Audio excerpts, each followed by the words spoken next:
নাকি আমার হবে হয়তো 3-4 মাসের জন্য। 3-4 মাসের জন্য না অরি, পুরো 6 মাসের জন্য লিভ নিয়েছিল কাছ থেকে। বাচ্চা হবার আগে 3 মাস, বাচ্চা হওয়ার পরে 3 মাস, তাও আবার কমপ্লিট রেস্টের সাথে।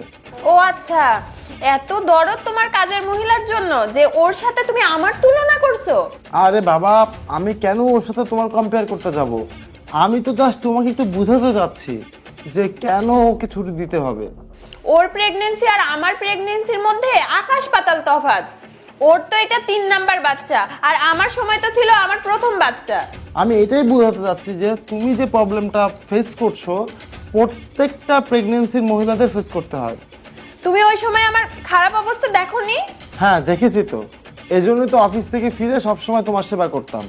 অফিস থেকে ছুটিও নিয়েছিলাম, সবসময় তোমার হাত পা টিপে তোমার ঘুম পড়াইতাম, সবকিছুই মনে আছে। বাহ, ওই টাইম আমার একটু সেবা করে এখন তুমি খুব ক্রেডিট নিচ্ছ, তাই না? তখন তো শুধু আমার জন্য না, বরং তোমার ওই নতুন বাচ্চার জন্য আমার কেয়ার করেছো। দেখো অরিপ, আমার কাছে তুমি আর ঐতিহ্য দুজনই ইম্পর্টেন্ট। দেখো ওই টাইমে যা করছি কোনো কিছু